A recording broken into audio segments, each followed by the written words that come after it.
అండి. కాకరకాయ వేపుడు. ఈరోజు కాకరకాయ వేపుడు చేస్తున్నాను నేను. కాకరకాయ చాలా మంచిదండి, చాలా ఆరోగ్యానికి చాలా రకాలుగా మంచిదన్నమాట. మా చేదు ఉండడం వల్ల కడుపులో ఉన్న నులుపురుగు తగ్గిద్దంటండి.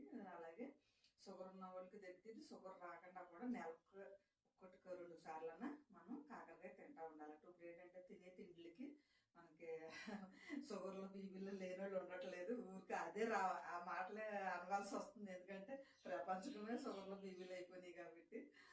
కానీ మనం కూడా కొన్ని తిండి విషయాల్లో కూడా మనకు జాగ్రత్తలు తీసుకుంటే కొంతవరకు వచ్చే అవకాశాలు తగ్గుతాయి. వచ్చిన వాళ్ళకి కూడా కొంతవరకు దానివల్ల కూడా తగ్గుతాయి అన్నమాట. ఊరికే మందులు వేసుకునే దానికన్నా తిండి వల్ల కూడా కొన్ని తగ్గించుకునేలాగా బాగుంటుంది కదా. అలాగనేసి నేనైతే కాకరకాయ అయితే చాలా రకాలు చేస్తానండి. ఈరోజు అయితే మనం కాకరకాయ వేపుడు చేసుకుందాం. కావాల్సిన పదార్థాలు తయారు చేసే విధానం చూపిస్తాను, చూడండి. ఇదిగోండి, నేను ఒక 1/2 కేజీకి మనకి తీసుకున్నాను కాకరకాయలు. అలాగే 2 ఉల్లిపాయలు, ఒక 3 పచ్చిమిరపకాయలు, దానికి 2 స్పూన్లు నూనె, తగినంత సాల్ట్, 1 స్పూన్ కారం, 1 స్పూన్ పసుపు, మనం పెరుగు.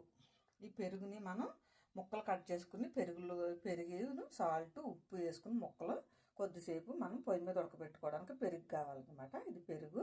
అలాగే కొత్తిమీర, బెల్లం. మనం ఇప్పుడు స్వీట్ చేస్తున్నాం అనమాట. స్వీట్ వేసి మనం కాకరకాయ ఫ్రై చేస్తున్నాం. చాలా బాగుంటుందండి. ఇలా కూడా మీరు ట్రై చేసి చూడండి, చాలా బాగుంటుంది. కోపు సమానం మినపప్పు, శనగపప్పు, ఆవాలు, జీలకర్ర, కరివేపాకు, అలాగే ఎల్లుల్లిపాయలు, ఎండుమిరపకాయలు. మనకి తయారు చేసుకునే విధానం చూపిస్తాను, చూడండి. ఉన్నాయి కదా, మనం ఈ కాకరకాయలని రౌండ్గా కట్ చేసుకోవాలి. ఎలాగంటే ఇప్పుడు ఇది ఇలా తీసేసుకుని మనం ఈ షేప్లో కట్ చేసుకోవాలన్నమాట. ఈ షేప్లో కట్ చేసుకోవాలి. గింజలు కట్టి ఏమి తీయక్కర్లేదు, పై కూడా ఏమి తీయక్కర్లేదు. మనకి ఇలాగే మనం వాడేసుకోవచ్చు అన్నమాట.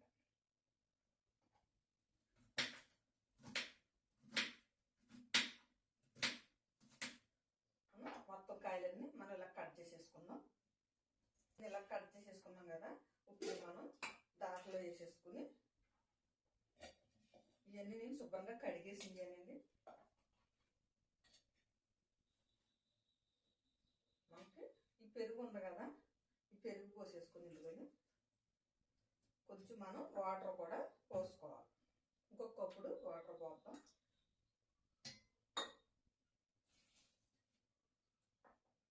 దీంట్లోనే కొద్దిగా సాల్ట్. మనకి ఇలా చేసుకోవడం వల్ల సేదు కూడా ఎక్కువ ఉండదు అన్నమాట. మనకి సేదు లేకుండానే పోతుంది. మనకి ఒక 1/2 స్పూన్ పసుపు. మనం వీటిని చక్కగా ఇలా పోసేసుకున్నాం కదా. వీటిని మనం పొయ్యి మీద పెట్టేసుకుందాం. ఇందులో ఉన్న వాటర్ మజ్జిగ అంతా ఇంకిపోవాలన్నమాట శుభ్రంగానే. అప్పుడు ముక్క ఉడికితే మనకి ఇందులో ఉన్న సేదు కూడా తగ్గిపోద్ది అన్నమాట.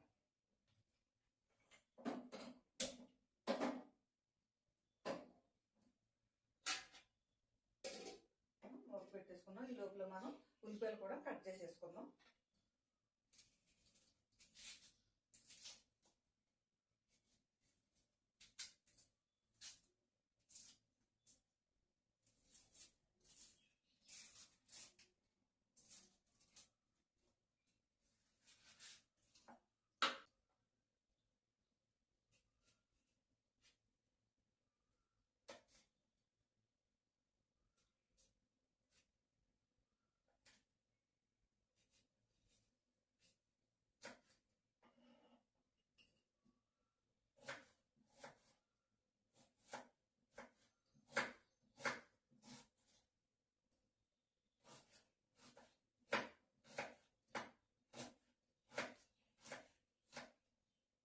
ఇలాగా ఇవి కూడా మనం మొత్తం అన్ని కట్ చేసేసుకోవచ్చు.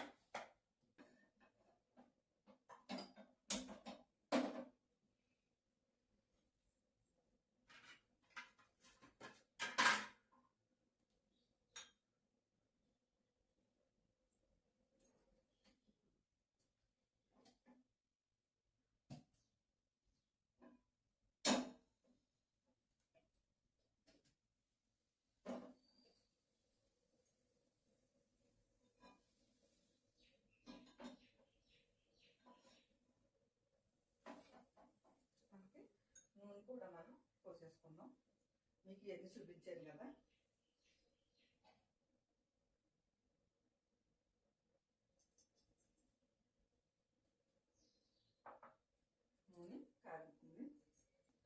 మనకి నూనె కాగింది. ఈసారి ఎల్లుల్లిపాయలు వేద్దాం.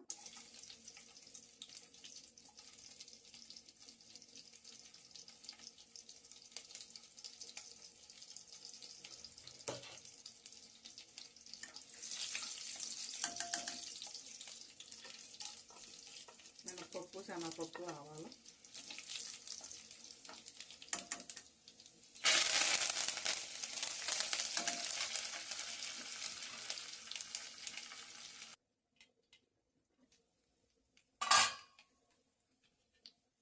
పచ్చిమిరపకాయలు,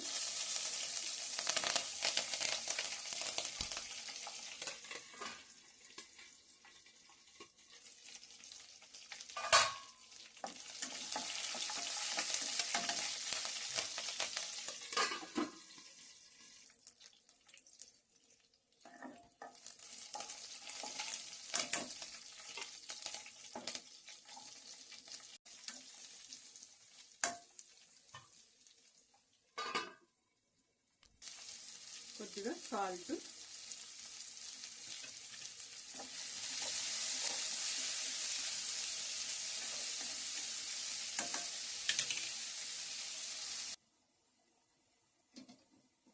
మనకి పసుపు, ఉప్పు వేసి పెరుగు వేసాం కదా, ఈ నీళ్ళన్నీ ఇలాగే ఇంకిపోవాలన్నమాట.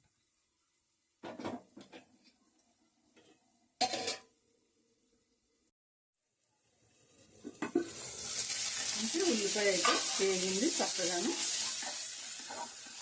ఈసారి మనం ముక్కలు కూడా చూసుకుందాం.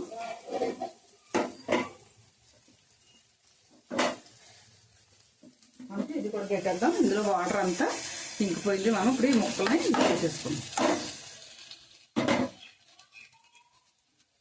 చూసారా, మనకి అడిగిన అసలు ఏమీ లేకుండా మనం ఇలాగా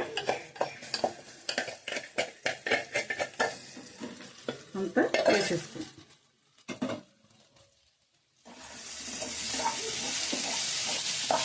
మళ్ళీ మనం ఇదంతా ఇందులో కొద్దిగా ఒక నిమిషం మూత పెట్టేసి ఉంచేస్తే కొద్దిసేపు మనం చక్కగా అందులో ఏమన్నా కొద్దిగా గొప్ప నీరు ఏమన్నా ఉంటే తగ్గిద్ది. రెండు కలిపి కొద్దిసేపు ఏగుతుంది అన్నమాట.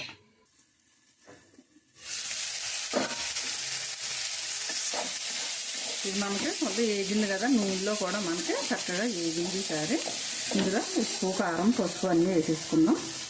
కారం,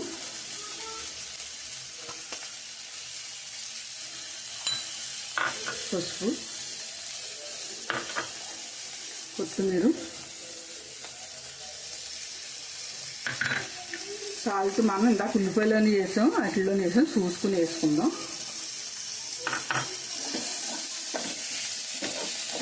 ఈసారి మనకి ఇప్పుడు గ్యాస్ తగ్గించుకుని కారం అది వేసాం కాబట్టి ఒక నిమిషం మొత్తం అంతా కలిపేసుకుని ఒక నిమిషం మూత పెట్టేసి ఉంచేద్దాం.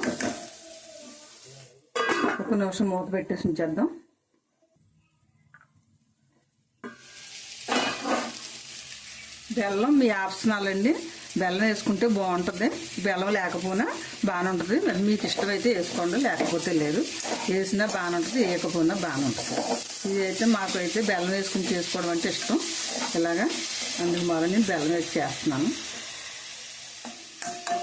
మనం ఈసారి కొంచెం స్పీడ్గా పెట్టేసి ఒక 2 నిమిషాలు అలాగా మూత పెట్టేసి ఉంచితే చక్కగా బెల్లం అంతా ముక్కలు కన్నాటికి పడదు. అయితే కూర అయితే రెడీ అయిపోయింది, వేగిపోయింది. మనకి బెల్లం గట్ట అంతా పెట్టి చక్కగా అయిపోయింది. కట్టేసుకుందాం. కొద్దిగా ఉప్పు చూద్దాం, కొంచెం పడుతుంది.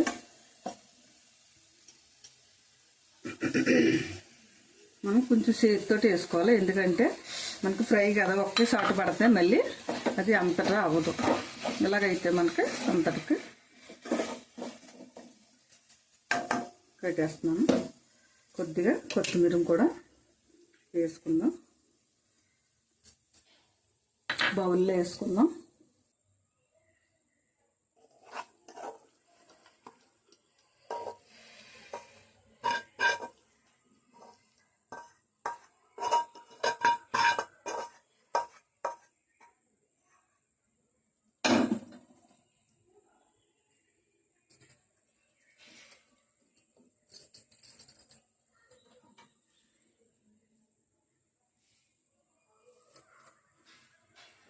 రెడీ అయిపోయింది చూసారా.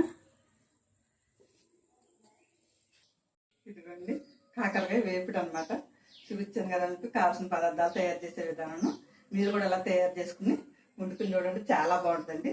ఇది స్పెషల్ ఏంటంటే మా అత్తరు స్పెషల్ అనమాట. ఇది మేమైతే ఇంకొక రకంగా, అమ్మాళ్ళు అయితే ఇంకో రకంగా ఉండేవారు. ఇప్పుడు అది కూడా ఒకసారి వండి చూపిస్తానండి. ఇదైతే మా అత్తరు వండుకుండే టైప్ అనమాట. ఇది నేను ఈ టైపు తినటం మొదలెట్టాక చాలా బాగుందండి. నేను ఎక్కువ ఇదే టైప్ చేస్తానమాట. అది కూడా చేస్తాను. ఇది ఏపుడి చాలా బాగుంటుందండి. మీరు మామూలుగా గుర్తునే తినేయచ్చు. మామూలుగా మనం డైరెక్ట్గా మేమైతే స్పూన్ తోటే తీసుకుని తినేస్తాం అనమాట, బౌల్ వేసేసుకుని. అలా బాగుంటుంది. మనకు రైస్లో కూడా కలుపుకోవడానికి గ్రేవీలో కూడా వస్తుంది. మనం విడిగా మనం చారు పెట్టుకున్నా సాంబార్ పెట్టుకున్నా కూడా నంచుకుని కూడా తినొచ్చు అనమాట. ఓకేనండి. మీకు ఇది కానీ నచ్చితే కనుక షేర్ చేయండి, బెల్లాగా ఉన్నప్పుడు సబ్స్క్రైబ్ చేయండి. మీరు చేసుకున్నాక మీకు ఎలా వచ్చిందో కామెంట్ బాక్స్లో పెట్టండి. ఓకే అండి. బాయ్. నేను మళ్ళీ ఇంకో ఐటమ్స్తో మీ అందరికి వస్తాను. నేను కూడా ఒక స్పూన్ తిని చూపిస్తా.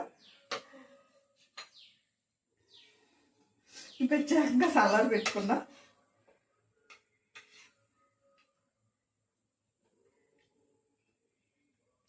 అసలు సేదన్నది లేదండి. మనం పసుపు ఉప్పు మజ్జిగ వేసాం కదా, దానివల్ల అసలు ఎవరు తినరు అన్న మాట ఉండదండి. ఇది ఇలా ఈ టైప్ ముందు పెట్టండి, తిన్న వాళ్ళు కూడా తింటారనమాట. అసలు సేదన్నది లేదు.